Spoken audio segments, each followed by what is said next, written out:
Hello. Good evening. I'm Jay Wegman. I'm the director of Skirball. Welcome to the first Skirball Talks of this term. Next week we're doing something with the Gray Art Gallery in conjunction with their show, The Beautiful Brain. And then 2 weeks from tonight we've got Judith Butler coming, and then we've got other folks. But tonight we've got Insightful Brevity, which was put together by this gentleman. This is GABRIEL, BRODBAR, who is the founding executive director of NYU Social Entrepreneurship Program.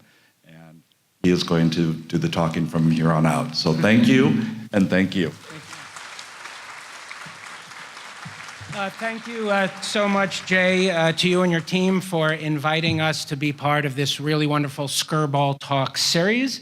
Welcome to all of you to the NYU's beautiful Skirball Theater, and welcome to everybody who is joining us via our simulcast. I want to thank all of you for choosing to be here tonight to participate in this important conversation. Again, my name is Gabe BRODBAR. I'm the executive director of the NYU Social Entrepreneurship Program. We scour the globe, we find great change-making talent, and we build a community that they need to transform themselves into social entrepreneurial game changers. Tonight's event, which is part of our Social Entrepreneurship in the 21st Century Speaker Series, is of course entitled Insightful Brevity, Media, Fake News, and the New Informed Citizens. New generation of informed citizens. So what does this have to do with social entrepreneurship? The very brief and hopefully insightful answer is everything. When we started our program 13 years ago as the first cross-university social entrepreneurship initiative, we identified 3 types of change agents that we thought were critical for realizing sustainable and scalable social change. The first group were the pattern-breaking visionaries who see solutions that others might miss. The second were the people who are building the infrastructure that's required for these ideas to truly take root and flourish.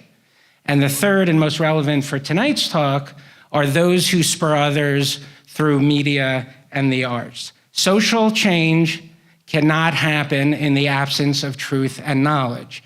And we are witnessing an unprecedented assault on both, led in part by our own federal government.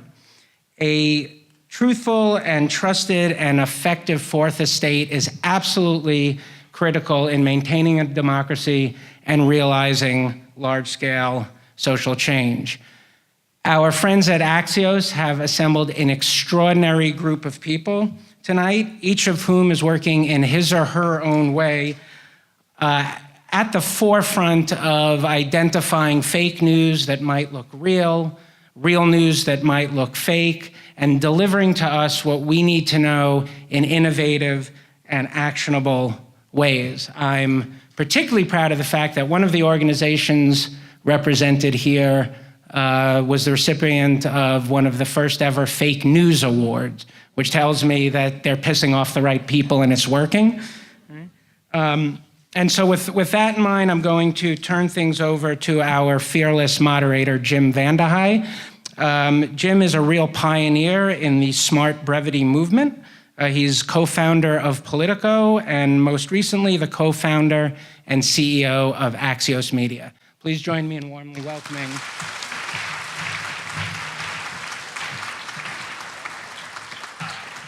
Thank you all. This is going to be an awesome event. Before we get in, I want to give just a couple of housekeeping things. There's 3 hashtags you can follow, so get your pen out. NYU SOCENT is one. Hashtag Skirball Talks is another, and then hashtag Axios.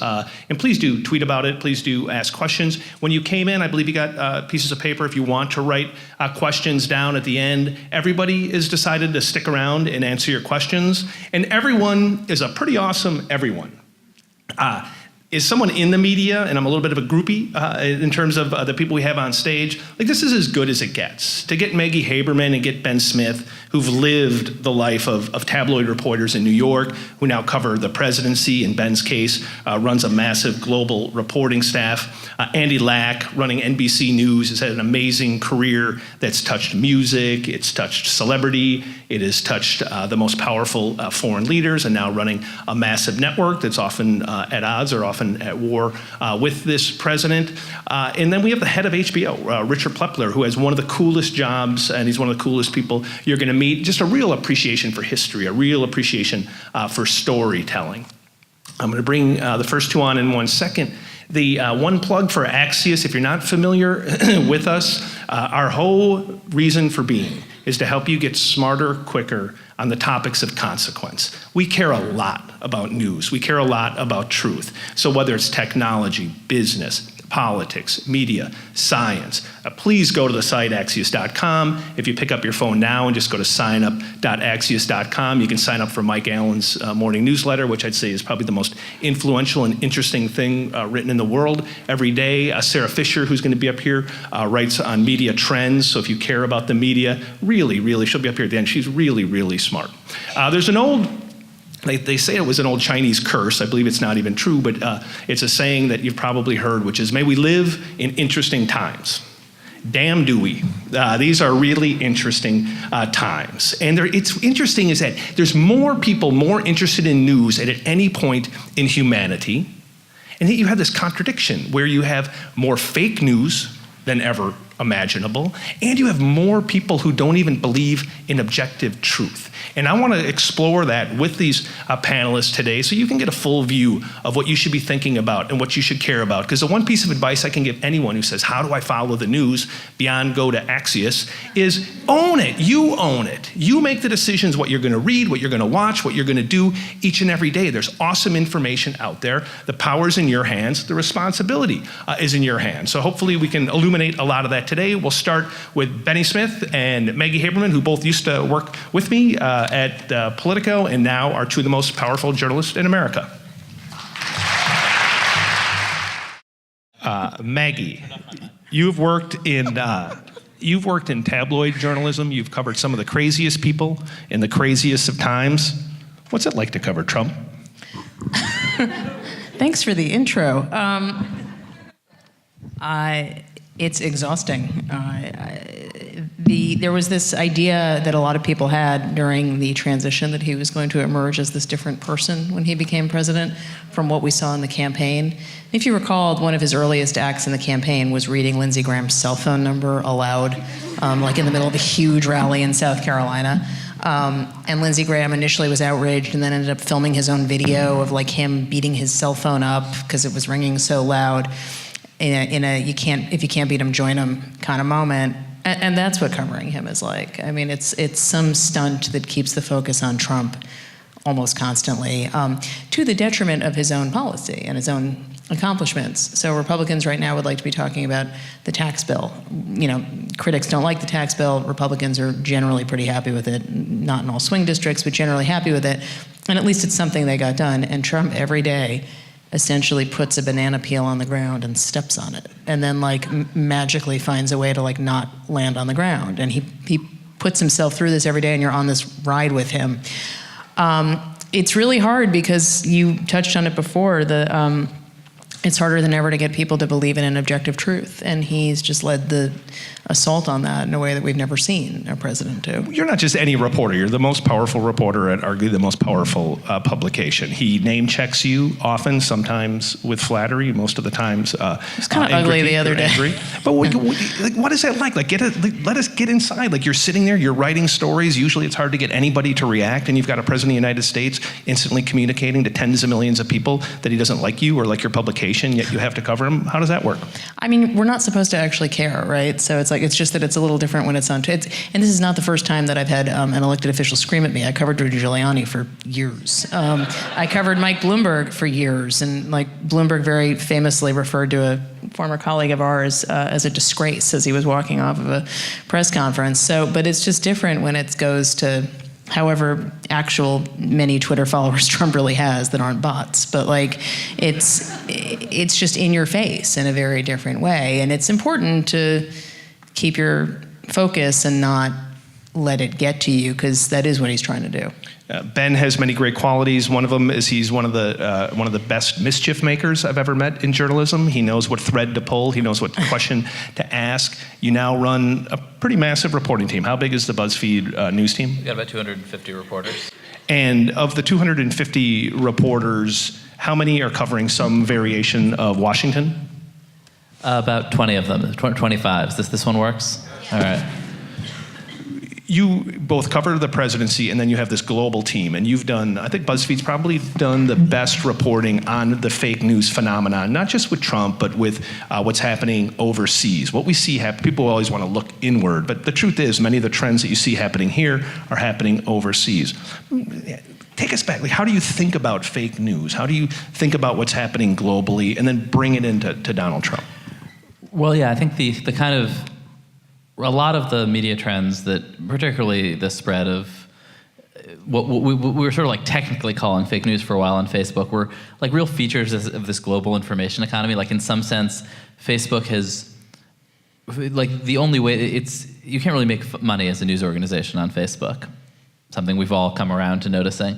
But that you guys are sort of based in some ways on that premise. But because ultimately your hourly rate to publish things is not going to justify like sending reporters to go chase investigative stories. What it will justify is teenagers in Macedonia making up stories that Americans will click on. And so there's this like, it's almost like a outsourcing question. Like Facebook has effectively outsourced the creation of content to countries with lower incomes where people will do it more cheaply. And so that's where you see like the most successful content site on Facebook, something called Bored Panda, that I'm sure you all know and love, and is run out of Lithuania, and produces like fun lists. And but I think a lot of the fake news, in a certain economic sense, was this kind of like information arbitrage, where the only way to make any money on Facebook was to keep your costs incredibly low, and the best way to do that is just to make shit up.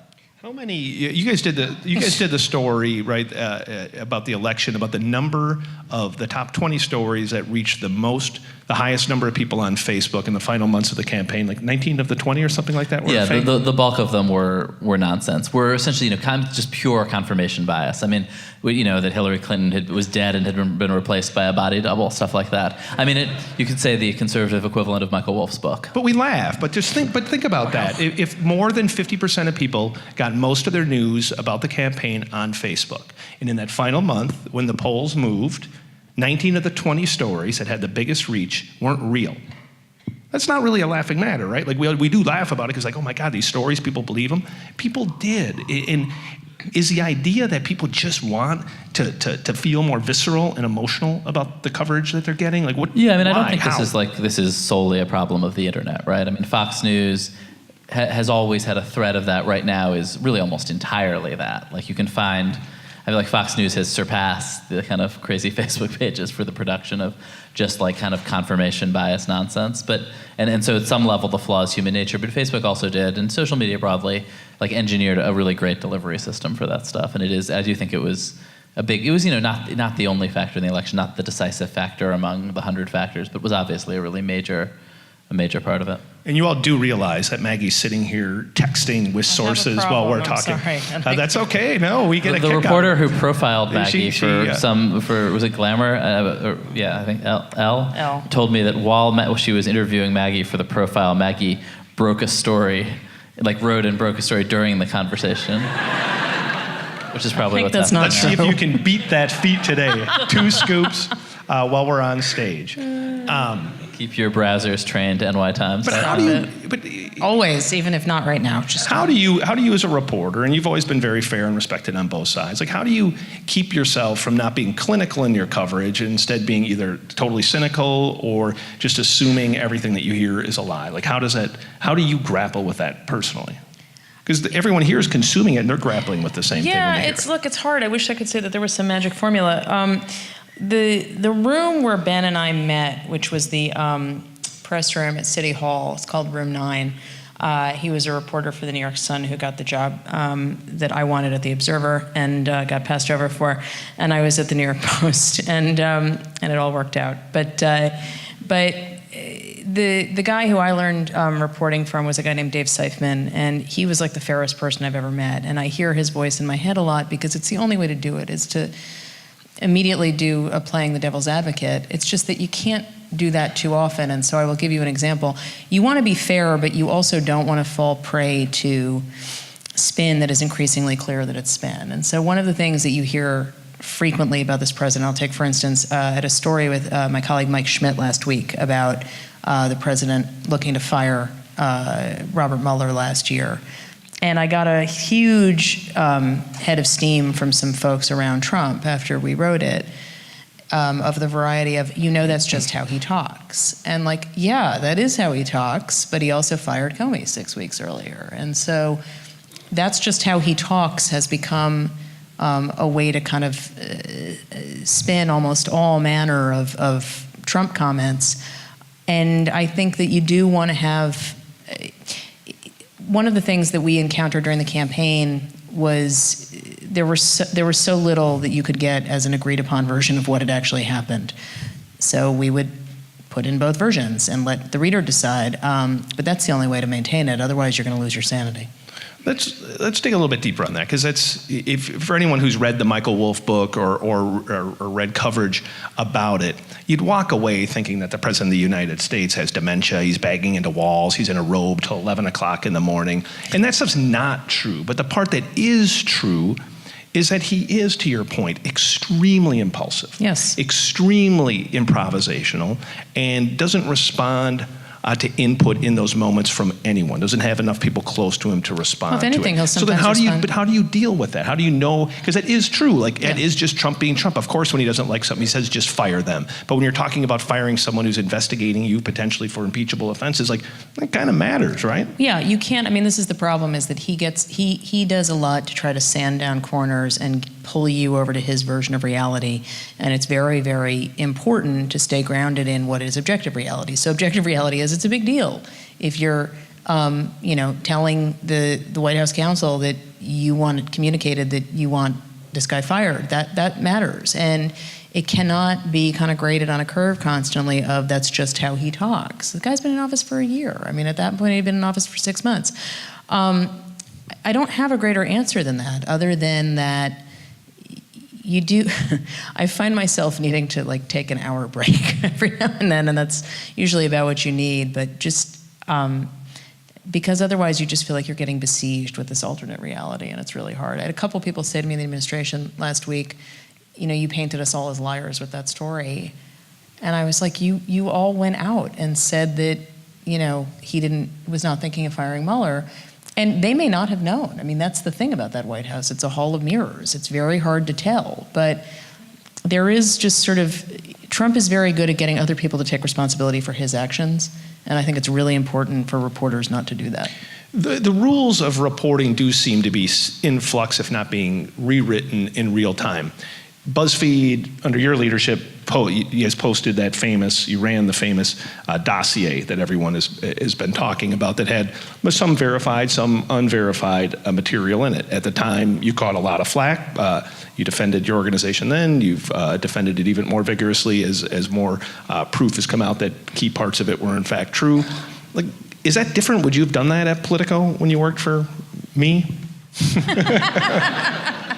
Yeah, of course. Isn't that why you hired me? I think that was, it was interesting because a year ago when we published the dossier, it felt like a difficult, we were criticized both obviously by the White House, but then also by sort of journalistic traditionalists who made the case that the case, I think, is basically specious, that you don't publish unverified allegations. Like, in fact, every time you read the word alleged in a newspaper, that is what has just happened. But I think, our view was this was a document of immense public interest that was being fought over, by the President of the United States, the President-elect, the top intelligence officials, and that essentially, everyone in Washington was aware of it, everybody except the public, and And a year later, it's really been interesting that I have not heard anybody say, you know what, it would have been better if we didn't know that thing existed, if you had kept it from us, if we sort of were trying to feel the outlines of the Russia story and the Russia debate without actually knowing what people were talking about, that we'd all be better off. Like I haven't heard anybody make that case. When you think about President Trump and you think about the coverage, like say something positive. Like, what is he getting right? Is there anything that you said he's getting right that people don't have a full enough appreciation? You go, and then I'll go. Maggie can't think of anything. That's not true, but you go, and then I want to steal your answer. This is authentically the most transparent White House in, at least modern history. But let's elaborate on that. It's insane. Yeah. I will say, like, it is, as a journalist, you feel sometimes like a therapist, you feel sometimes like a journalist, but everybody leaks, including him. They need a reality. Right, Maggie? Right, yeah. He leaks because he enjoys it and he likes talking to reporters and he likes talking about himself. His people leak because they need some objective reality sense. Like, there was one person who I used to talk to early on for a while in the administration where it was really like, so you know these people well, is this what this is always like? Because like the bulk of the administration was new. But I agree with you. I think it is a pretty transparent White House, for better or for worse. But I think that I will say that just on basics, I think the fundamental thing that you think of what you expect a White House to do, or what other White Houses have done, is sort of have a set of goals that they want to accomplish, and have a sort of offense, and everything with them is completely reactive. And I realize that's not positive, but he creates chaos, and then he responds to the chaos that he himself creates. And the people who work for him are just in a constant loop that way. Yeah, well, I mean, what you see through the transparency is what you see. Right.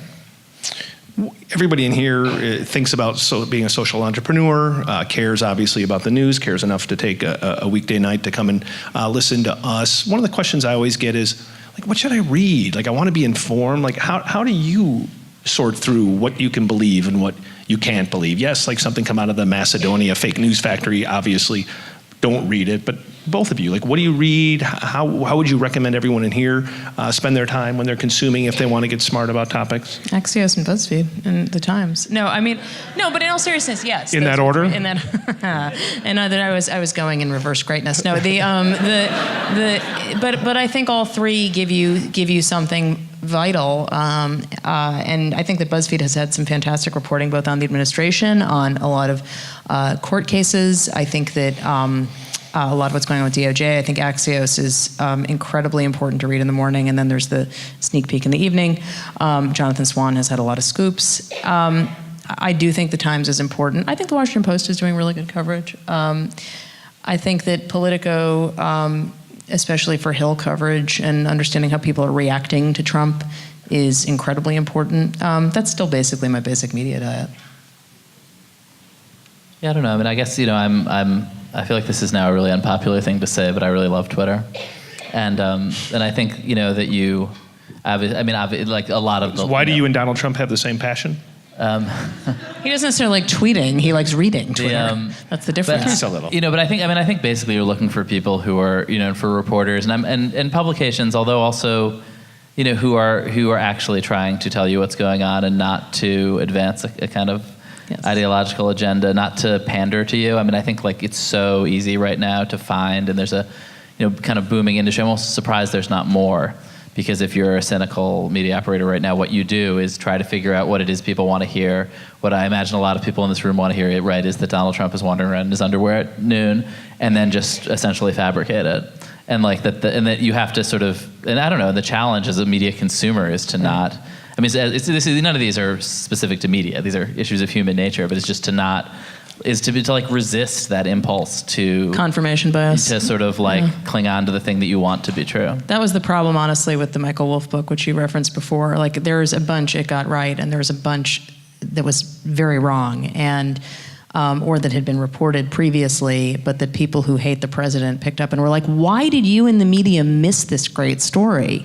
And I found myself for a while like replying to people's emails like, here's my link on this, here's my link on this. And it's just not worth it, and because people believe what they want to believe. I think that's difficult for us in this environment in general. Well, I want to wrap on what I talked about at the top, which is you do have an insane number of people who don't believe almost anything the three of our publications would ever write. Can we ever get back to a time where people do trust the media, where you don't have 60% of one party, and it happens to be the party that controls all of Washington right now, that thinks that collectively we're the enemy of the state? Like, how do we fix that? Can it be fixed, or is the ship gone and this is just the new reality? I think it's a new reality, honestly. I mean, I think that there can be some changes. I think that I have no idea what the post-Trump world will look like, and I think a lot of it will depend on that. How much of what he has done is going to bring long-standing change on what people do versus, and in their media consumption habits and believing habits, and what other politicians do in terms of taking advantage of norms that he's shattered.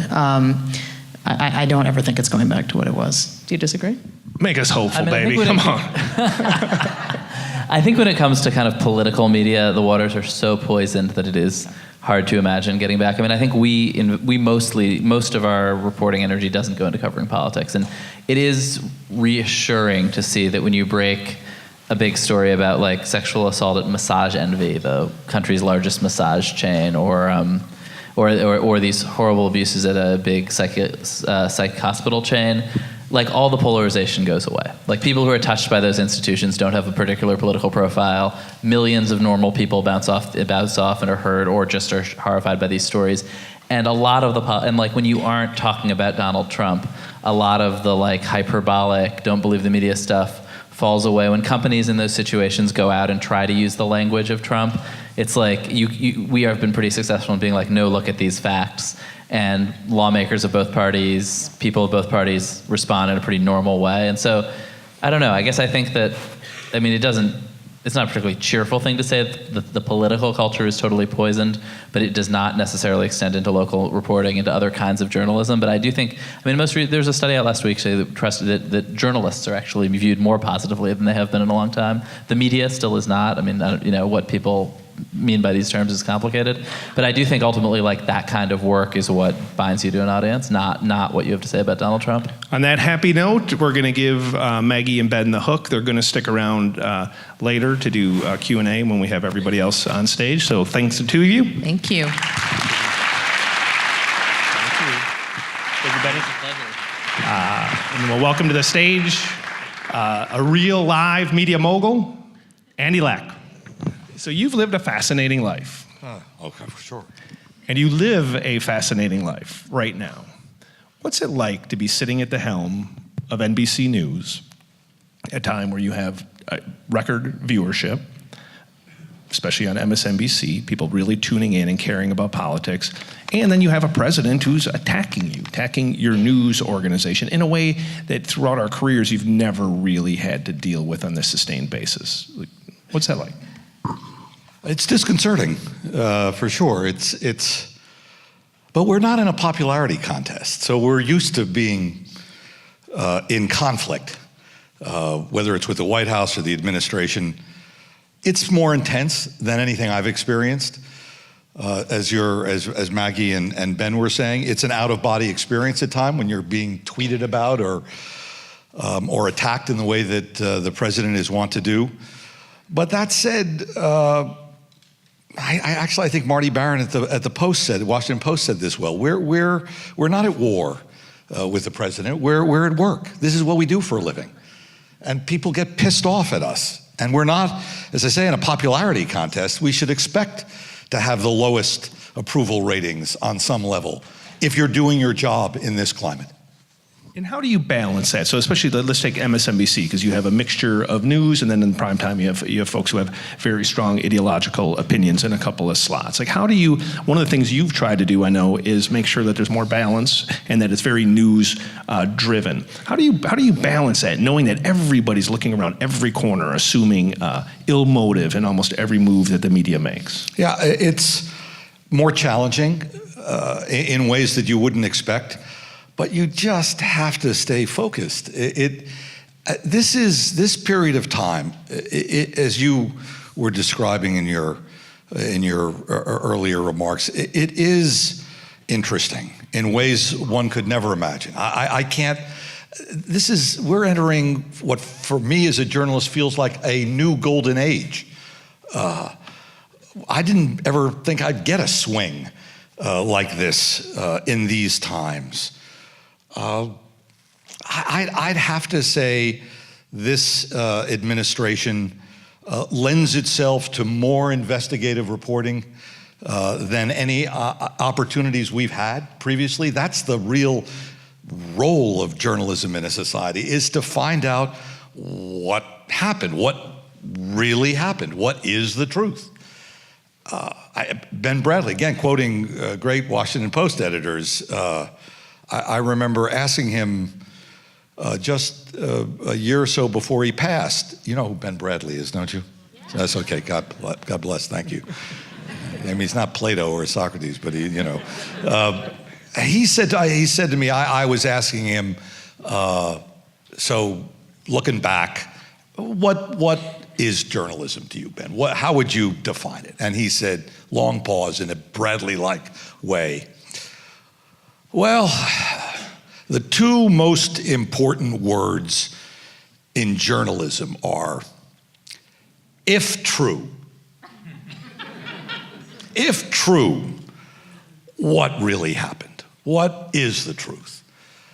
And that's what we do every day. That's what we come to work and do every day. That's the questions we ask are all under the heading of what happened? What really happened? That's what you do, that's what we do, that's what Maggie and Ben do. And there was never a more fascinating time to be doing it. I want to talk about the business of media in a second. If you had Donald Trump here and you got him on truth serum, and that truth serum had a high efficacy rate, what do you want to know? What is the thing you just really want to know that you think would be revelatory about him, his presidency, his motives? What is it with you and Putin? You know, what's going on between the two of you? If I could be a fly on the wall, I'd like to really know what they're saying about each other separately. What is really going on in that relationship? What is it with Trump and Russia? And in theory, we're going to get our arms around that in the Mueller report. We're going to know more about the trail through this relationship. Now, maybe it will be confined only to the question of collusion in the campaign, or maybe we will find it's a wider trail that is a follow the money trail through many of the president's business relationships. My guess is that Mueller has had a good look at his tax returns, which we wanted to have a good look at, and still do. And as was famously said during the Watergate period, where there are echoes to what we're facing now with this president, follow the money. So we'll learn, I think, from Mueller more about that. Vladimir Putin's not an abstract character to you, right? You've been there, you know him a little? Yeah. Yes, we've interviewed him. You interviewed him? And that was Megyn Kelly's interview? That's right, most recently, yeah. Have you been there before? I have. Not with Putin, but I've been covering Russia since the early 80s. So. What's your theory? Like, what do you know them? You've been there. You helped bring the interview to life. I think it's the last interview Putin did with an American news outlet. Like, what do you think was going through his head? Well, I don't think he'll ever tell us. Right. He is a KGB agent, former KGB agent. That is part of the game. So in some ways, you're taking his measure, but what he's saying is not necessarily going to lead you to what he's really thinking. He is a box within a box within a box. He's like those Russian dolls. You know, open one, and there's another one, and another one. They get smaller and smaller, but more and more interesting. I think his relationship with the truth as it relates to talking to the foreign press, I think he has shall we say, a remote relationship with the truth. I think the president has a somewhat distant relationship with the truth as it relates to us as reporters. Right. And I think he plays with us. And I think Putin plays with us. In that sense, they have common ground.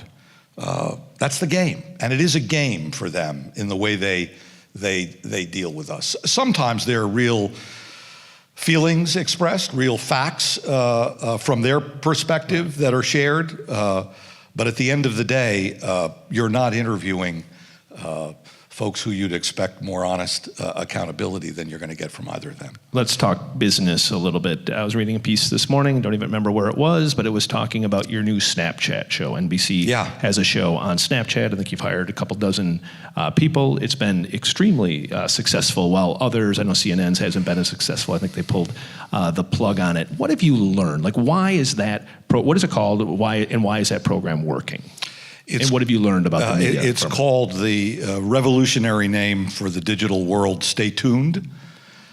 An old TV name, but that's the name that Snap wanted. What I've learned is that craft counts, that truncated TV, which has essentially been the model journalistically for what content gets produced in video in a digital world. We're a video company, NBC, and we've been looking for an opportunity to play with video, understand it in a digital context, understand it with a company like Snapchat, which is, as they define themselves, a camera company.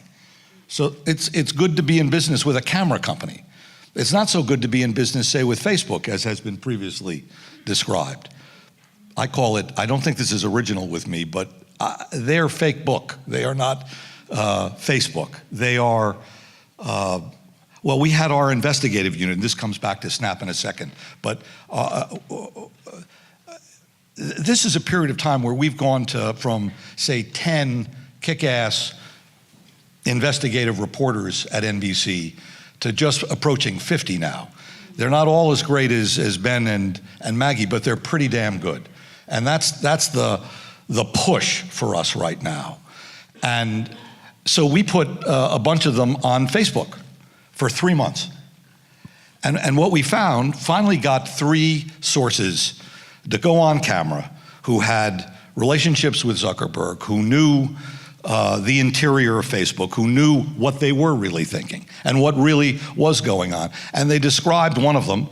We ran this on the NBC Nightly News for those of you who may have missed it. What they described was, I think I'm quoting the fellow, that Facebook is a living, breathing crime scene.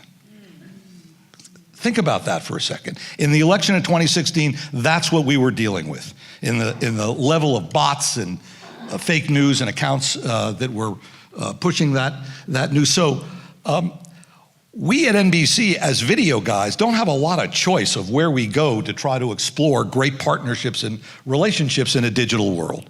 And Snap, which NBC happens to, this is public knowledge, invested about $500 million in. It's a big bet. It's a good bet, I think. They were a natural opportunity for us to get close to them. One, because they had the video gene, and 2, because they knew we were really interested in them. So we put 30 plus people on them. That's a lot of people. I think Ben said he's got basically, that's his whole group at Buzzfeed, and they're doing a great job. But no one had ever assigned that many people to creating 2 2-minute programs, 4 minutes in total. And they work round the clock, 2 shifts. And that 4 minutes worth of programming now is generating many millions of subscribers. I think we're up to 4.5 now. We've got an audience that is getting close to breaking even for us in a digital business model, putting the journalism aside. That's a good start for us. And the 2-minute broadcasts are produced by 2, and the presenters, the reporters, are 2 young journalists who would never have gotten this shot if it weren't for the crafting that went into these 2 daily briefs. Please take a look if you've got Snap on your How many people iPhone. here go to Snapchat for news? Raise your hand if you could. How many people go to Facebook for news? Raise your hand. A little more, but not How many that. watch the evening news? Wow. Late night. That's pretty good. You say that again, sorry? MSNBC, like after 9 o'clock. Yeah, Brian Williams at 11 maybe? And Rachel. And of course Rachel. Wow, Of you got course, a Rachel. groupie. Yeah, The Nightly you think news about- sorry, go ahead. when you think about the different platforms, so you're obviously playing hard on Snapchat, on Facebook. there's obviously Facebook has reached more people with more information and news than any publication, any platform in the history of humanity. For the longest time, everybody in our industry saw massive upside in that. One of the reasons they've come under a lot of criticism from the media is that there's not really been an effective way for anyone other than Facebook to monetize that. Rupert Murdoch, I think it was last week, said it's time for Facebook to essentially pay publishers, pay creators of content, a licensing fee for the content that's appearing on their site that they're monetizing.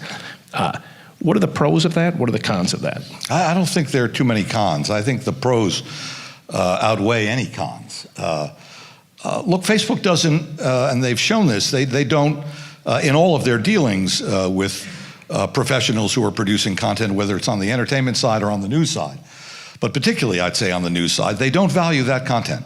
They don't value having a relationship with news organizations. They're working on new initiatives every week with publishers, but I think unfortunately that's not where they're heading. They're trying to get through the ugliness of 2016 and get to a better place with how they manage the fake news issues. But as opposed to credible news, I'm not sure how the latest version is going to shake itself out in terms of how they pick news organizations that are credible and have standards and practices and which they support or value, and how they monetize that value, whether you're the publisher or whether you're them, is unclear to me. But they could take, like many other partners that we work with, half their revenue, a third of their revenue, billions of dollars, and throw it towards professional producers of news content. And I'm hoping NBC would be included in that group. Probably this discussion isn't going to encourage them. But that said, I think there's a very good chance society would be better off for it, and the platform would be better off for it. Take us, you've been at so many different spots, at so many different big media companies, seen so many transitions. As we wrap up, like 3 years from now, what does media look like for everyone here? What is the consumption experience, and how will it be different from today? Well, I should say, just to put a period on Snapchat, because they contribute to an answer to that question, is we're reaching a much younger audience on Snap, and that was part of the reason we've worked so closely with them on it. We're reaching an audience that's in the 18 to 24 range, and my hope is that we will have them for life, that they will pull forward. The larger answer to your question is, for us, as the video guys, we need to keep playing hard on the broadcast platform with the nightly newses and the Today Shows and the Meet the Presses that are programs that people want, and I believe as long as there is an NBC, put aside NBC News, there will be a desire to watch those programs more than ever in periods like this. So NBC Nightly News is enjoying the strongest performance as a business than they've had in their history this past year, which people find surprising, I think. The Today Show, the same. So the broadcast part and then the cable part, for all of you who watch MSNBC, which I appreciate, the cable game has never been stronger in breaking news for the 24/7 news cycle that is so valuable to all of us who are in the business. And then the future of the digital piece, whether it's on Snapchat or whether Facebook comes to the table, you've got to have all those components, and then you, the audience, will decide how you use those platforms. Social media, digital, broadcast, and cable. I think over the next decade, they're all going to be players. And how you float through them depends on your daily interests and daily needs, and you'll choose what you want. And my crowd will be very pleased to find you wherever in the next 3 years you show up. Thank you very much. Andy Lack has graciously offered to stick around for Q&A, which will start in 15 minutes. Please hit those hashtags, and please do submit questions if you have them. Andy Lack, thank you very much.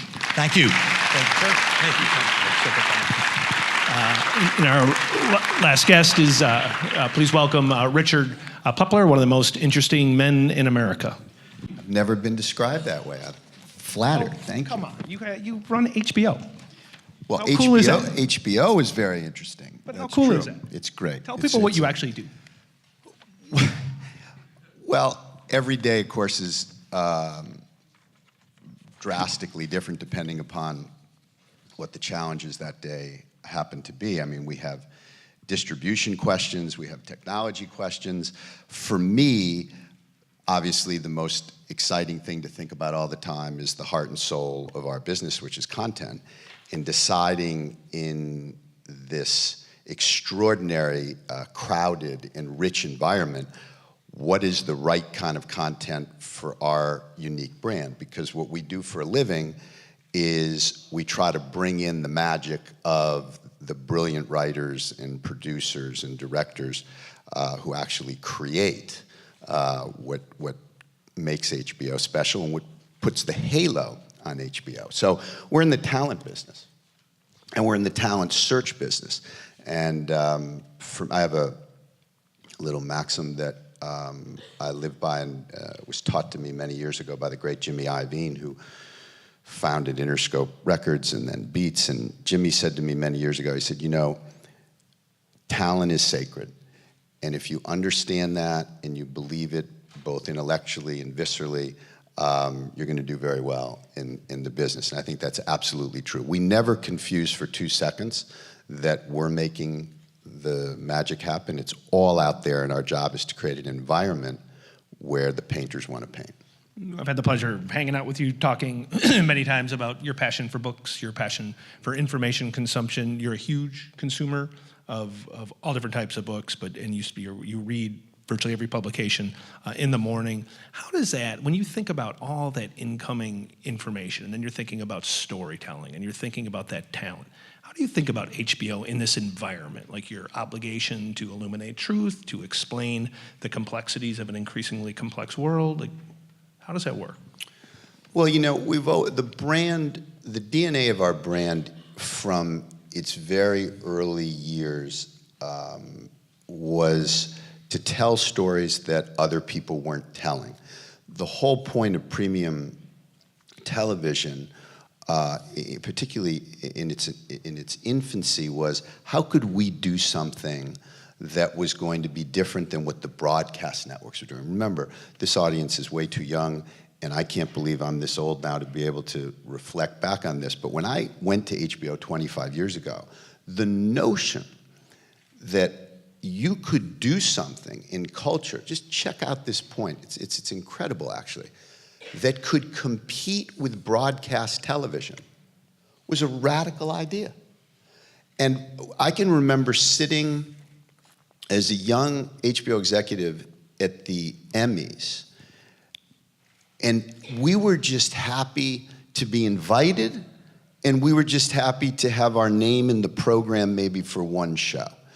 And so the whole notion that we could break through in popular culture with stories which illuminated issues, you know, we pioneered in the early days. If you go back and do the archaeology, you know, the cable movie was Mandela, Sakharov, Wiesenthal, the stories of history that nobody else would do. And then the tipping point, this is actually interesting because most people think that the tipping point of the modern HBO was Sopranos and Sex and the City. That's actually not true.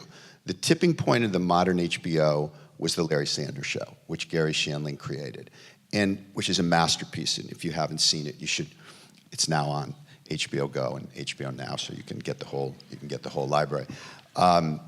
What Gary did was something quite radical. He took a look at the backstage, the emotional truth of late night television. And that pitch, that idea that you could kind of do this subtle kind of writing and programming, that was a very unusual idea.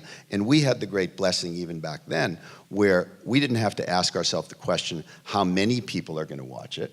Because we knew even then we weren't selling we weren't selling advertising, we weren't selling CPMs, we were selling a brand. And we thought if this could break through and it could capture the imagination of the media and popular culture and land in the zeitgeist, that would signal the rest of the creative community that we were here to stay. And it did. And I think it punched way above its weight in opening up the floodgates of an enormous number of writers and producers who wanted to come to HBO. Andy was just up here talking about NBC's having its best year ever. Yeah. HBO is having its best year ever. I mean, I thought the media was in trouble because of competition, because of cord cutting. Like, make sense of that. How can people have more choices, cheaper choices, yet you're doing better than it's it? interesting. At a time when there is just a surfeit of options for all of you, there's so much content out there, and some of it's very good, some of it's okay, some of it's not so good. I think brands matter more than ever, and a brand at the end of the day is a promise.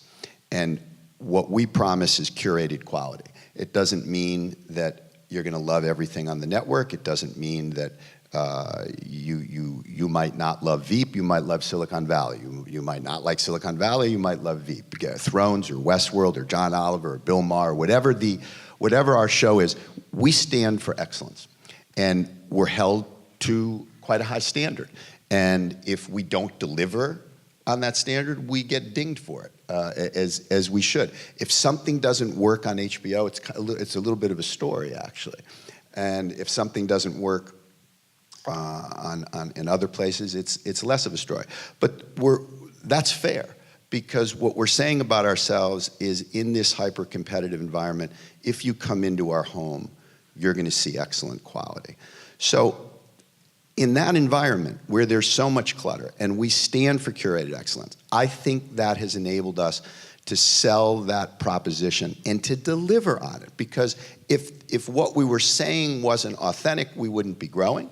And the digital revolution was a fantastic opportunity for us to expand the pie, and at the same time to develop and to grow our business with traditional cable distributors, satellite distributors, telco distributors.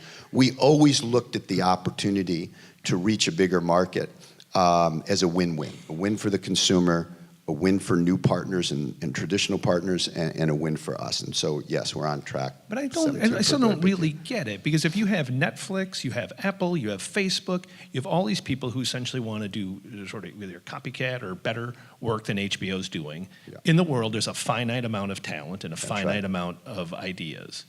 How then do you continue if there's that much more? It's way more competition than you had. And it's you versus Showtime and a few others. Yeah. So here's where, and listen, I think there's a lot of people doing terrific work, and competition is absolutely heightened. There's no question about that. And I'm biased here, but I think we have a very unique culture, and talent understands. I always say, look, I'm a brand ambassador for HBO when I'm out talking about HBO and recruiting talent. My colleagues in LA and in New York are brand ambassadors, but we're actually not the best brand ambassadors. The best brand ambassadors are the talent. And so if we're full of shit on this point, and our environment is not unique for talent, both in the development stage, in the marketing and promotion, and how people feel when they are inside the HBO architecture, if we don't deliver on that, then we're going to get found out really quickly, and you're 100% right. Everybody's going to go across the street to any number of other places. But if you listen to the talent talk about the experience that they have at HBO, if you listen to Nicole Kidman or Reese talk about Big Little Lies, for example, and they said, look, we've been doing this a long time. We've never seen anything that has resonated like this, and we've never had an experience like this. Doesn't mean that they might not do something somewhere else. It just means we're going to get a very good look, most of the time, very early, if not first, at the best stuff that's out there. And that's what we want. We're not trying to do the most. We're trying to do outstanding quality. That's our brand. You have a lot of entrepreneurs, social entrepreneurs here. Talk about the HBO culture. Like, what would distinguish if I went working there versus I went to work at Snapchat? Well, look, we have first of all, it's an extraordinary collection of talent. I'm both amazed, humbled, privileged every day to work with the people that I get to work with. There's a lot of people at our place have been there a while. Even as we infuse HBO with the new talent, there's a shorthand that we speak. But I think it's very interesting, there's no fear at our place. When agents come to talk to me, I always ask them, talk about the other cultures at other places. And people say, look, there's a lot of fear. And I think the fear is understandable. Because if you're running a network and you pick a show and it doesn't do particularly well with an audience, that's a failure, right? And the entire dynamic inside that organization is going to reflect that. Everybody from the person who picked the show to the person who's marketing the show to the person who's promoting the show. At our place, we ask one question: is it good? And if it's good, it's going to elevate our brand. And so the ultimate driver of our decision-making all the time is, does it elevate the brand? Now, some things, if you take a show like Veep, for example, Veep, which is an Emmy Award-winning show, has preternatural talent from Julia throughout, it only does about 4.8 million cumulative viewers. But it is an extraordinary piece of work. And for HBO, that is what matters. If a show does Silicon Valley numbers, which are much higher, it's also a terrific show, fantastic. But we don't see Silicon Valley as somehow superior to Veep because it does viewership that's higher. That is not our metric. And we think about that all the time. When we pick John Oliver, for example, remember, John, when we picked John, was a guest host on The Daily Show. We bet on what we believed was a quintessential HBO voice, a differentiated voice. What we said to him was not, here's what we want you to do. What we said to him is, we think you're special. We think you have a very unusual perspective and observation, not only on politics, but on culture. We're gonna give you the real estate. We're gonna give you the canvas. You tell us what you wanna do. He came back with the format in the show that he had, and what we told him from day one, and we've adhered to, is we will never mess with that. And it's the same with Bill. So again, talent is sacred, the culture nurtures that. The one other thing I would add internally, which is not unimportant, a kind of transparency of decision-making inside the corridors of our house. So if you study as you do and as I do as an amateur student of history and politics, if you can't have an honest conversation inside the corridors of decision-making, whether it's in a White House, a Senate office, a corporation, a news organization, an entertainment company, if you cannot have a candid, honest conversation, if people can't walk into my office, close the door and say, I don't think you have that right, and do it without fear or favor, you are gonna walk into a mountain. It's too competitive, the velocity of change is too fast. You have got to create an environment where people throughout the organization can tell you you're making a mistake. And if you have a healthy culture and you are about to make a mistake, that culture is gonna help you self-correct. If you have an unhealthy culture and you make a mistake, the mistake is gonna get exacerbated and compounded because nobody is free to speak their mind. That, I think, actually, is one of the secrets to our success. Let's do a quick lightning round. What do you? I want to name a couple companies. Just give me your snap reaction to what they're up to. Netflix. Superb, doing an absolutely superb job technologically. By the way, their brand promise delivered expertly. Wide variety of stuff. Superb technology. One of the Hollywood trades called me over the summer and said, well, we're doing a story on Netflix. Why don't you give us a quote? Thinking that I was going to take a dig at our ostensible competitor. And I said, yeah, I'll give you a quote. Here's the quote. Anybody that doesn't tip their hat to what these guys have done in the last 7-8 years is just simply not being fair. Facebook Watch. You know, jury's out, talented people, a lot of resources, never sell them short. I think I listened to Andy very carefully, and I think he's 100% right on the news side. what I hope is happening there, speaking of my honest conversation point, and I'm not close enough so I don't know, but there's an awful lot of smart people in there. The question is, are they smart and wise? Those things are not always the same.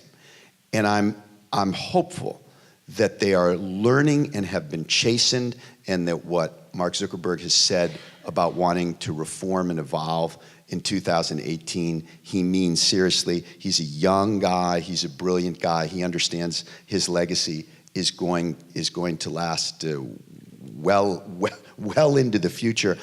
I'm hoping that the better angels of not only their intellect, but that their soul goes to some of the things that Andy was speaking about, and I predict that it will. Snapchat and Evan Spiegel.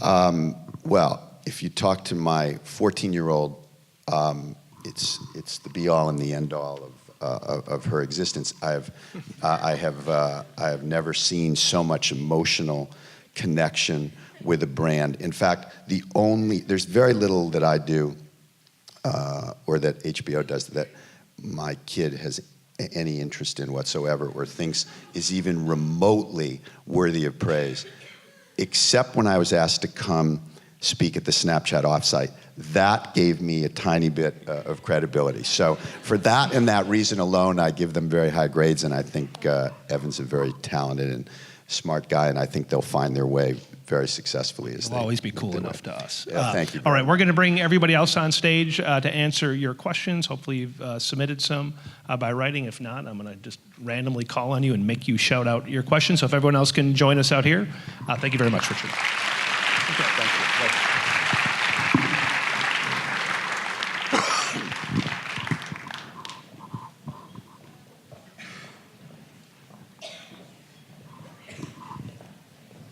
All the gurus are coming out. The newest addition, while we're getting seated, is Sara Fischer, who writes the media trends, one of the smartest thinkers on media I've met. If you go to signup.axios.com, you can get her newsletter. While I'm waiting for these to be collected, I don't want to waste any of the time. Sara, I love how you think about media. When you think about how things are changing, what do you think the world is like in 3 years? And what excites you the most? And what should somebody who just cares about the world and cares about business, what should they be watching?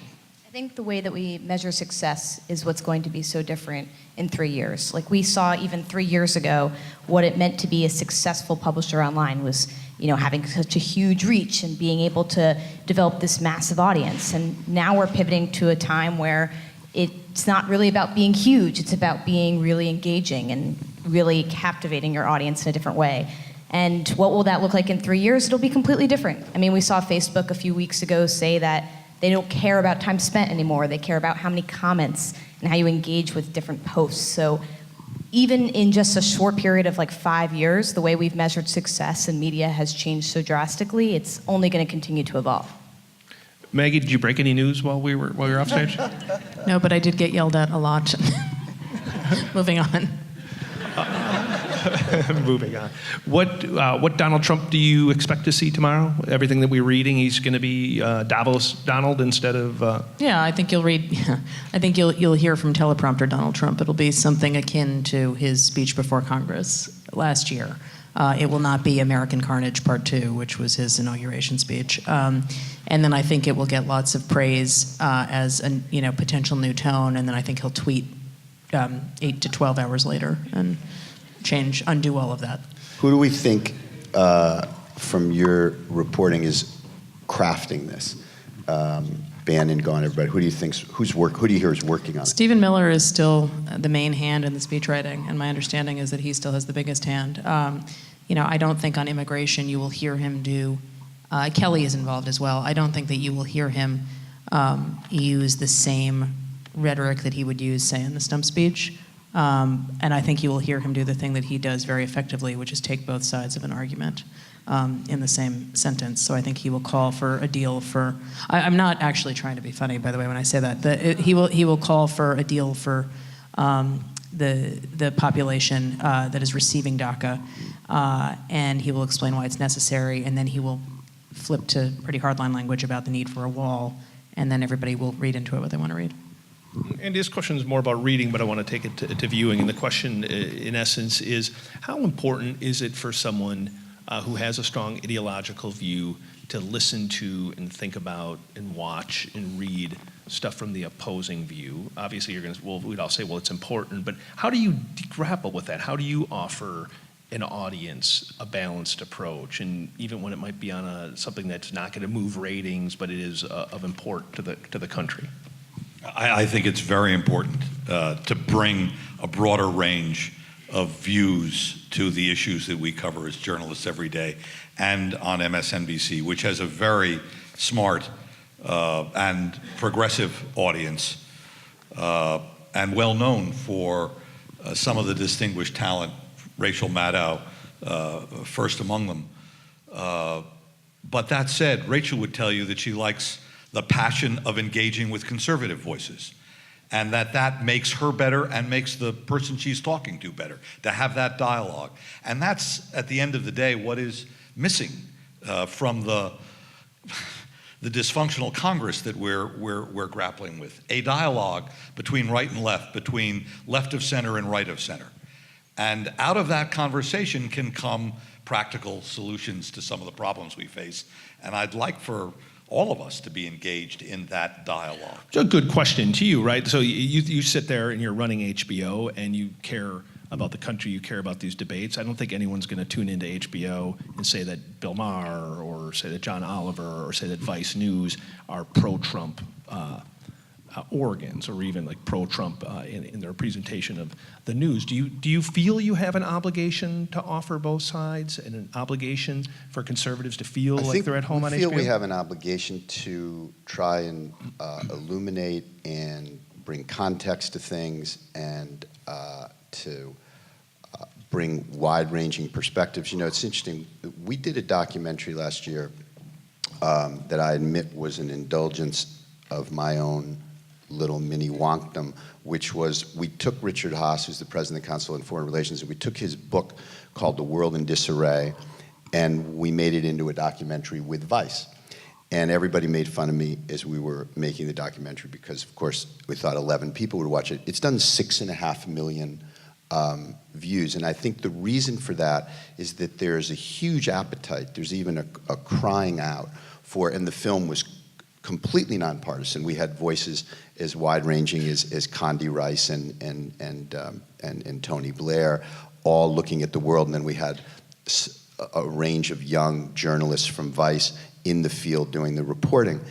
And I think the reason that it did such a big number is it brought context to complexity. So we take that very seriously, and Bill, who everybody thinks is a bastion of liberalism, if you actually look at the guest list on Bill's show, it's very, very mixed, and he has a wide range of moderate voices, conservative voices across the political spectrum. And to Andy's point about Rachel, he likes that, and I think, like Federer playing somebody better, I think Bill's better when he's pushed. And if you look at his booking list, you'll see it's varied. The next question comes to Facebook. Again, I want to sort of do a preface to it, which is I think everyone's been pretty critical of Facebook. I think I've been quoted in the past saying, like, whatever, they're a company, they're a publicly traded company, they can make whatever decisions they want to make. They have an amazing set of resources in front of them. They have more reach than any company we ever thought could possibly have in humanity, though they are now caught in this question about our own industry. And the question here is, if you were Mark Zuckerberg, and Ben, I'll put this to you, and Sara, you should take a crack too. If you were Mark Zuckerberg, what would you do differently to support the news industry? Well, I think the choice is really whether they want sort of the kind of reporting that our organizations produce in that news feed or not. I think they haven't really decided. Like, if they want it, they're going to have to provide an economic model that incents us to do it, or we will, in various ways, wind up doing it elsewhere and pulling it out and producing it on television or behind paywalls for subscribers only. And what you'll be left with in that newsfeed is either no news, which may actually, I think, in some ways, be what they actually want. They want you to get status updates about your friends' kids, and like that's the sort of like before the fall Facebook that they remember and love in the Facebook executive suite, though I'm not sure you can go back. Well, why can't you go back? They were a social network. They were meant to basically connect you to your family and friends. They never were created as a we got a new room full of people salvation here who company. want to talk about politics. It's a very political moment. There's a lot of, it's the thing that people are talking about and connecting over in the world right now. But also I think maybe it's possible. Maybe they do that. Alternately, I think they just need to find a way to share newsfeed revenue with publishers. Like, I just don't think it isn't that complicated a business. It's not that complicated a solution. Rupert Murdoch, of all people, has been the one most directly and bluntly at pushing it, but I don't really see a third alternative there. Sarah, what can they do that they might do?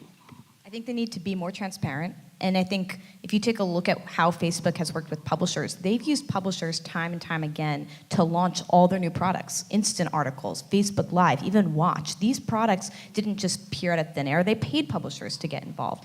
And so if they want to maintain a relationship with publishers to help them create new products and to dive into new businesses, they need to be transparent about how they want to work with them. And part of doing that is saying, we don't expect to share ad revenue right now. Make the choice whether or not you want to work with us. Or we don't expect to continue to pay you to make Facebook Live. Make the choice whether or not you want to work with us. I think a lot of publishers feel bait and switched, and that's lack of transparency has been their biggest problem. This is a great question for both Richard and for Andy, because we often end up talking about Donald Trump, but in some ways, he's the effect. He's not the cause. Like, basically, you had the celebrity dimension to politics before him. We had Sarah Palin on a presidential ticket put on there by John McCain, someone that has like widespread sort of establishment credentials. You had Fox News, you had Bubbles, you had social media before Donald Trump. How is celebrity culture and infatuation with celebrities, isn't that at the core the problem with U.S. public discourse? After you, Alphonse. Go ahead, you go. Well, it is ironic that the new Democratic contender is Oprah Winfrey to the Donald. This celebrification issue has been going on for a long time. I mean, decades and decades and decades. And social media has amplified it because we have a president who's using Twitter and is in front of us communicating his every thought and feeling as he chooses, and did so in a campaign that helped get him elected. We'd never seen that before. So the level of communication around celebrity is more intense than it's ever been.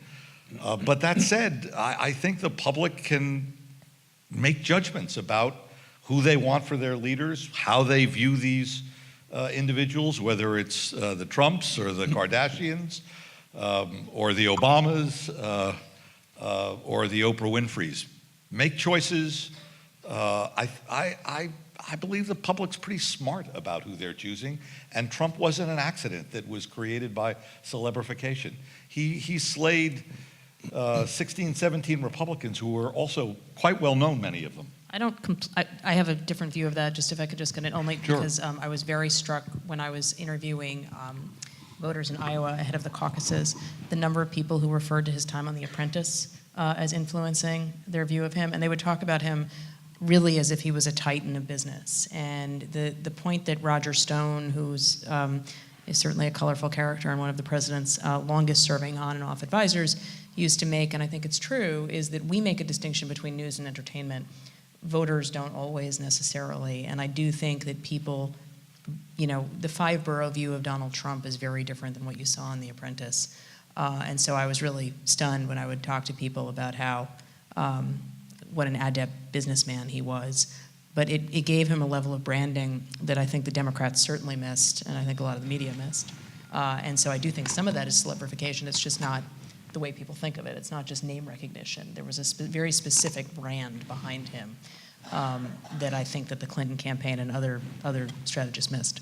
But it's not just the celebrity part, right? I was just thinking about this here asking the question. It's not just that it's celebrities that are dominating politics. It's that everything has become political, right? You were at the Oscars, you watch the Emmys, you watch the Grammys, you watch NFL football. Like everybody, Mark Zuckerberg, we're talking about him like he's a political figure where he's the CEO of a company. Like suddenly everybody is political, and Oprah and others then become political and they're celebrity. How do you, Look, and you create a lot of this, right? You create a lot of celebrities. The opportunity to be on American television and to create a brand through your place on American television, and now through social media and the many different tentacles that expand beyond American television, if people are good at it, and Trump was very good at it. Maggie's breaking a story, literally, as we're sitting here speaking. No, dealing with something else. The truth of the matter is, just to punctuate her point, because we've looked at this very carefully, and we just did a Vice episode where we went into Middle America and talked to a group of Trump voters and asked them their view a year later of whether he's delivered on his promises, both implicit and explicit. And what you see is exactly on point to what Maggie was observing. People ignore whatever the fact patterns are of what they've seen, whether he's delivered on this or not delivered on that, or what are the effects of TPP, getting out of TPP or getting out of climate change. They essentially say, he is for me, he is a leader, he understands how to get things done, even though, of course, it's a very interesting question what he's actually gotten done. The truth of the matter is, the brand that he's created, which is the deliverable on I'm a great executive, I know how to run things without fear or favor, that transcends whatever is on the front page of the New York Times, however important all of what Maggie and her colleagues are doing are. So, yeah, there's a real responsibility, and I think when 60 Minutes went inside and Oprah did this extraordinary segment where she started talking, it was almost tribal, and she started talking to people, she succeeded in doing one thing, and here's the other side of the celebrification of what can happen. She succeeded in getting people to see one another instead of talk at each other. And those relationships that she built that day in that segment have continued. So if you have somebody who isn't bringing invective and vitriol into the conversation, but rather who's bringing healing, then the celebrity quotient can actually do an enormous amount of good. And Maggie, wouldn't Donald Trump say that one of his greatest gifts is that he sees the presidency through cinematic terms, that people laugh at how much TV he watches, but he watches a hell of a lot of TV, and he knows what people respond to. He knew what the Fox audience would respond to on the campaign trail. He knows now. He knows exactly when to bait us, when not to bait us. We always bite. We always play for his ploys. I think that implies that there is more. I agree with you that he does have an ability to see into pop culture in a way that very few people do. And what he sees in watching television is more fine-tuned and antenna than what most people see. But to say that, and he knows exactly when to bait us and when not to, I think there is a tendency to read strategy into this guy that just doesn't exist. And this has been the problem for a long time. That's true, but he did have a remarkable capacity on branding, to brand his opponents. No question. With those incredible Lion Ted was Ted. The most famous. Little Marco. You could have worked on a political marketing campaign and done a ton of focus groups and never come up with anything as good as Little Marco and Lion Ted. He seems to have an almost idiot savant capacity to do that. He has a gift for branding and marketing. Yeah. There's no question. But I beg to differ with both of you about something that in this town, who know him well as a business person, some of the smartest business people I know, some of the largest, most famous CEOs of companies that are publicly traded and held by many of the people we know in this town, they wanted Donald Trump. And not because they thought he was a fool or a big celebrity. They wanted him because they thought he was right for the country in this moment in time, as many of those voters that you saw, they may have expressed. I think they wanted him versus Hillary Clinton. I do not think in a field of 17 that those people, who most of whom would not have returned his phone calls when he was a real estate developer in New York, right? I don't think that they wanted him. The very same people that we're talking about, those Republican businessmen in the city, they all, on that stage, they were backing him. Many of them. Some of them were, but many were not. No, that's all I'm saying. Some of them. No, I understand, but if you compare what Trump had to Jeb Bush or Marco Rubio, I mean, I just remember the Trump campaign early on scrounging together what was intended to look like an impressive list of backers. It definitely grew. It certainly grew after other people dropped out and when it became clear that he was, steamrolling toward a nomination. But I think that when it became a choice between him and Hillary Clinton, I think for most of those business people, there was no choice. But they were the first to go, Jeb, and I'm sorry, I forgot who the other. Can I add one They were thing? the first Later. Both Marco things, was gone in March. It was both actually a while things later. are true. Both Yeah. things are true. He had, You're like the great he- peacemaker. He had an unbelievable and still does capacity for branding at a very pure atavistic level, and he's extremely good at it. Also true, I talked to a few people who were in Davos last week. They were all running around that your paper reported this in very detailed form. Everybody was walking around saying, well, on tax reform, on regulation, on the issues which matter. These are PhDs in economics and CEOs of major multinational companies, and they're walking around and they're essentially saying, he's done what we had. Yeah, the tweeting's nuts. Yeah, the other stuff's crazy. But the truth of the matter is, we're getting the deliverables we want. So I agree with you. those and people are there, and it's true. No that question. And if you look at, Jim and I were chaos. talking about this in the green room, if you look at what he's done, what he's actually done, it's actually a pretty conventional Republican presidency if you separate it out from the tweets and the things that he himself does. But in terms of policy and the day-to-day, you would have a hard time distinguishing him from a lot of the people he ran Look at the against. appointments.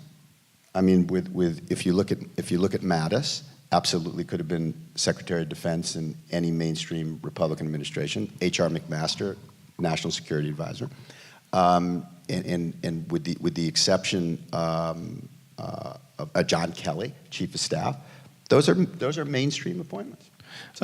Benny, on a more sober note, there's a couple of questions about journalism in here. There's some folks in here who might be aspiring to be journalists. One of the questions in here is, what do you need to know? Like, what are the skills? Like, how do you prepare yourself to be a great journalist today? I mean, I guess I think that they're mostly timeless, and the thing to not do is get obsessed with tools. Like, you're probably all fine at Snapchat, but sometimes you'll sort of talk to you'll go to some journalism class where you're being taught how to take pictures with your phone and edit them, which I assume you know how to do and shouldn't be learning in journalism school. And I don't know, the basic traits are just essentially kind of raw aggression and a willingness to ask people obnoxious questions and also to be able just to kind of say what you see with your eyes. And I mean, I think that is so interesting because I hate to admit at Davos last week, and there was this unbelievable wishful Davos, Ben. You were at this Davos? unbelievable wishful thinking that everything's fine. The appointments are great. Are you crazy? Of course it's a disaster. And we're in the thing you were saying about before, that the only thing that people can talk about is politics, and that everything is tinged with politics, is the core feature of a political crisis. And that is totally obvious to any observer. And I think not allowing the sort of miasma that Maggie has to navigate every day in the White House of people telling you no, this is totally normal, to sort of sink in is really hard, actually. They do generally know it's not totally normal. In one of the episodes in next year's series on HBO called The Trump Show, there's going to be an episode where the President of the United States trashes Davos one year, goes the next, and lands there and finds out that Buzzfeed has somebody at Davos. Who would have seen that coming? Buzzfeed, Ben, I knew you went. That's unbelievable. Sara, can you talk about that, about journalism skills? Sara's one of the most gifted young journalists I've met. One of the things that Ben talked about that I think does distinguish a great journalist is both fearlessness, but then just sort of almost a ruthlessness in your work ethic, a passion for your subject that keeps you moving, even if you weren't getting paid for it. You have your passion. How did you get that passion? And your passion's for the media industry. Jim is my hype man, if you can't tell. No, I'd say one of the biggest things when it comes to journalism is you are going to be given access to new tools that you wouldn't get access to years ago, live video and pictures and Snapchat and tweets. And to utilize the same journalistic principles on those new platforms is so crucial. We've seen journalists lose their jobs because they're sending stupid tweets. We've seen news organizations send tweets that they've had to retract. We've seen people upload pictures that were not editorially describing the right situation and had to apologize to the President of the United States for doing that. And so I'd say, treating every kind of journalistic tool the same way that you would words is so crucial. But I'd say when it comes to developing passion for what you're covering, one of the things we identified with Axios is that expertise is so important in cutting through the noise. Anyone is a journalist.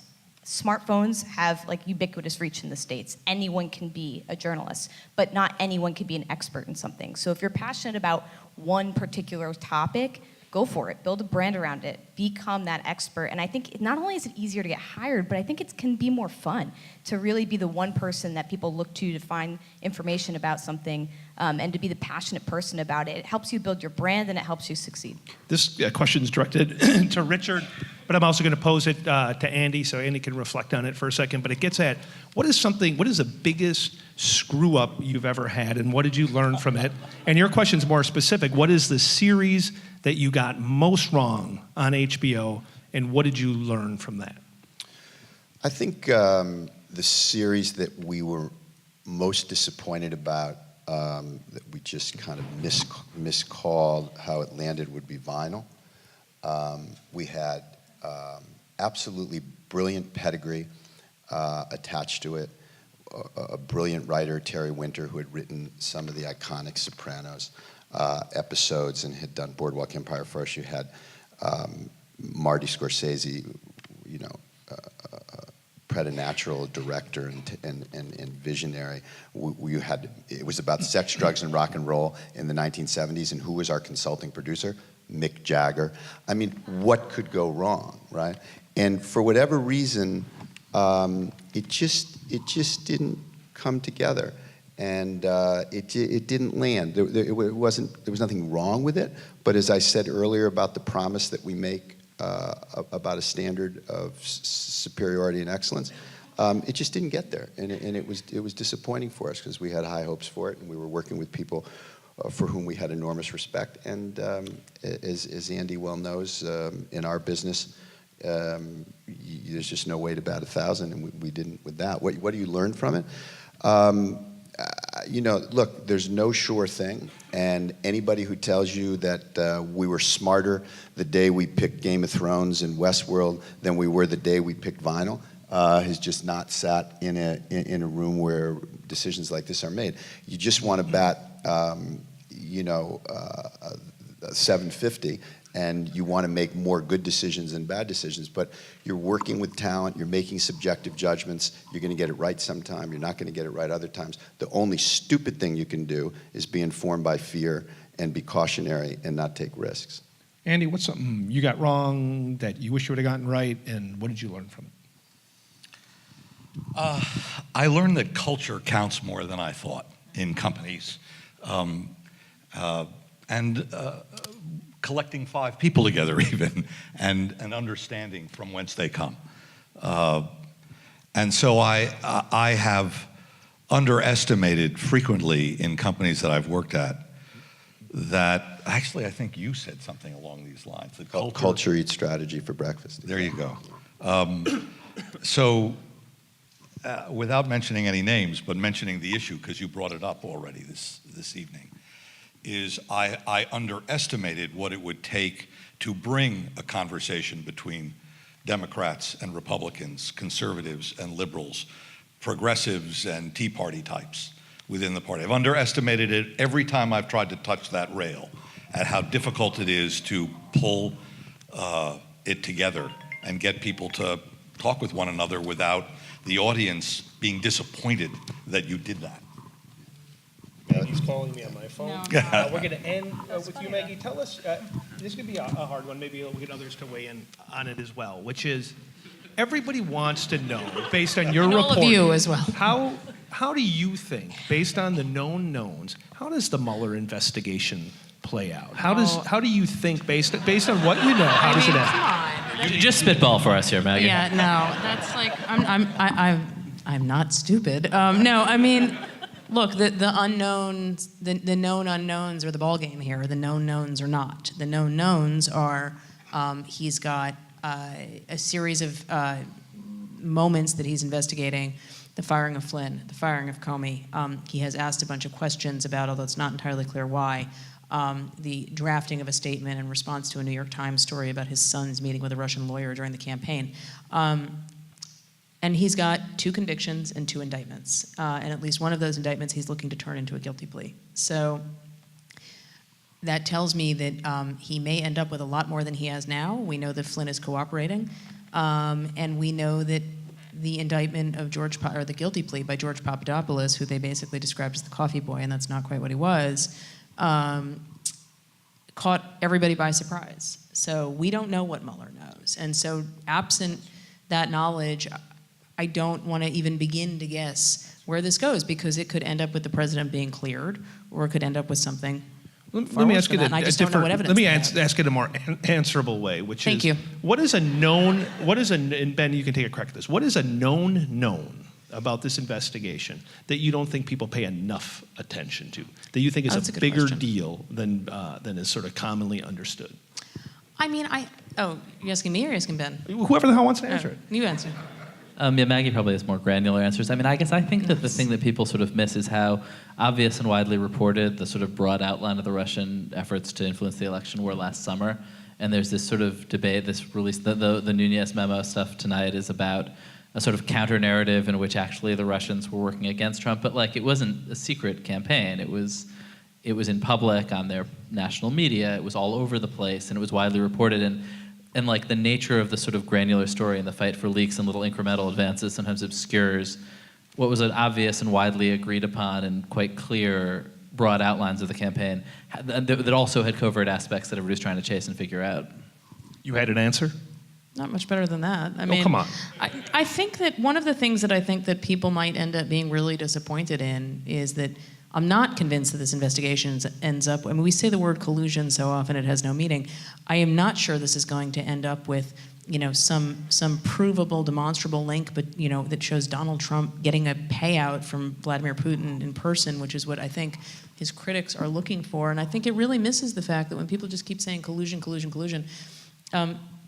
Donald Trump is somebody who spent most of his adult life praising authoritarians. And if you look back at all of his clips, if you look back at how he was praising dictators right after he won New Hampshire for the course of like a month, how he said things like torture works, how he had, generally speaking, when he was a real estate developer, viewed laws and regulations as obstacles to be moved. He doesn't need like an earpiece, leading back to the Kremlin in order to be doing things that the Kremlin might find favorable or that Putin might find favorable. And I think that everybody is in search of this grail, and they may end up very disappointed at the end of this investigation. Richard, final thought. As always, she says it best. I think that's right, that when you look back to the things that are being called collusion from my reading, you may end up with just a bunch of things that look like clumsy people talking foolishly at different times, quite frankly, not really knowing what they were doing, to various Russians who also didn't really know what they were doing, all thinking that they couldn't quite believe they were in this conversation. That doesn't really add up to collusion. And for me, if after all of this, the Comey stuff, what we learned last week about Mueller, if all this ends up with him being able to say, I told you it was all fake news, then you guys have an awful lot of work to do, because there's a lot built into this. Well, yes, the what I call Western civilization, which is the journalistic people sitting around me, are going to have to walk the cat back to remind everybody, well, maybe not, but all this other stuff still matters a lot in terms of the integrity of the democracy. This was awesome. You've been awesome. Thank you to NYU. Thank you to Skirball Talks, and see you guys. Thank you all.